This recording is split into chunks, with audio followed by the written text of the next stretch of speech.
Facebook! What's up, Facebook? Coming at you live from Maui in Kahana, chilling in the condo. It is super windy out here, and I'm rocking in a rocking chair on the patio, overlooking the ocean, the beautiful sun shining. Feeling really blessed, really grateful to be here on this magical island that holds so much for me. This journey has definitely turned into something really profound, something that I wasn't expecting for me personally.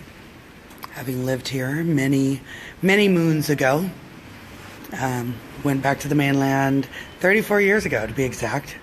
As many of you know, my real name is Lalania. And when I left here 34 years ago and moved back to Santa Cruz, I changed my name to JoJo. Many called me Joe Mama for many years. And so lots of writing just flowing out of me, coming home to where I left Lalania many years ago. So, but that's not what this video is about. This video is actually on a topic that a dear friend of mine brought up by asking me a really profound question. A friend who is on her own journey of self-love. And she asked me today, what do you do with the loneliness? Loneliness. And so this video is going to really be for anybody out there who is on any type of a journey that all of a sudden you're alone. Or maybe you haven't been in a long time, or maybe you've been alone for a while, but you've still been avoiding loneliness. We fill that void with a lot of different things: relationships, food, drugs, alcohol, partying, sex, whatever, right? Anything to avoid that feeling of loneliness, maybe taking on other people's problems. Loneliness is a hard one to face, and man, oh man, oh man, do I remember when I left on that one love journey. For those of you who follow my blog, you know exactly what I'm talking about. When I left on that journey, got rid of everything I owned and got that old junky travel trailer named One Love and struck out on a journey to learn how to love me, put me first, 6 years ago now. One of the first entities, things, feelings, emotions I met was loneliness. Because I had successfully managed to, for the majority of my life, surround myself with so many people. And had this deep fear of being alone.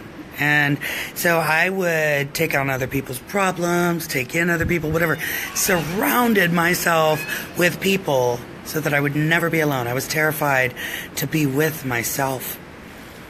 And I remember when I finally stopped avoiding loneliness, and I sat and I said, loneliness, you are welcome here. I was like, all right, so this is loneliness. And then I went and I read a book, or I meditated, or I studied, or I painted. As you all know, I painted an entire tree of life on the outside of my trailer, and people ended up putting their handprints on it and the One Love colors as I traveled. And loneliness was a gateway, is a gateway, and it's the first gateway to going within. That's been my experience. Can you guys hear the waves? How rad is that, right? Loneliness is a gateway into aloneness. And before you switch to the aloneness part, you've got to go through loneliness. There's no going around it. There's no going under it, and there's no avoiding it. We will come to a place in our lives where we will face loneliness. Or we'll go even deeper in our efforts to avoid loneliness, and that can be pretty destructive on some paths, right? Loneliness is the greatest gift, learning how to be with ourselves. It's a gateway, and I'll tell you now, I wake up at 3 or 4 a.m. every morning. I know it sounds crazy, but I do it every morning to make sure that I get sufficient alone time every day of my life. I deeply value my time alone. I value my time with spirit. I value my time with myself, man. Like, being with myself is the greatest gift. But I had to face loneliness to do that. So if loneliness is something that you're afraid of, the being alone, in order to discover how truly not alone you really are, you've got to surrender to loneliness. Got to be one with it, man. Got to get with the lonely plan. Oh, man. I wish you were here, too. That would be so rad. This has been an amazing journey. I've so much writing. I've reached out to a couple of my foster parents from when I was here as a kid, and just having a blast, feeling so blessed. And today went snorkeling and swam with the fishes and the turtles, and it was a really, really beautiful experience. And I've even made some new friends on the island. Like, how exciting is that? Like, I could see myself one day coming back to this place, right? Like, I'm an ocean girl. That's what I do. That's why I live in Santa Cruz. So I just wanted to share that because it was put on my heart to answer that question to somebody, and it just reminded me of my own powerful journey of learning to fall in love with myself, a journey that I'm still on. And just want to tell you that on the other side of loneliness is this most beautiful aloneness, and it's so special. It's so valuable. It's a great place to be. And you know what happens? It's really rad. Here's what happens when you start really valuing being with you, being with yourself. Those alone moments is you tap into a deep, meaningful space within yourself. You connect with your spirit. You connect with creation energies. And guess what happens? All of a sudden you realize how not alone you are, and all these other beautiful souls start showing up in your life.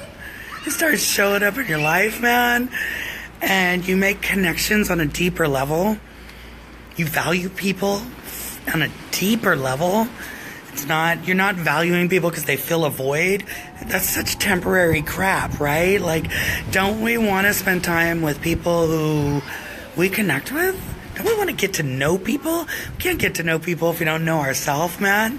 Got to go through loneliness. Got to kick down that door. Got to do it. All right, I love y'all. I'm going to get back to chilling. Maui. Aloha. Oi. Man, every day should be a freaking vacation for all of us, right? That'd be nice. That'd be great. I think I'm going to work on that. All right, you guys have an amazing day. I love you all. Bye-bye. Mwah.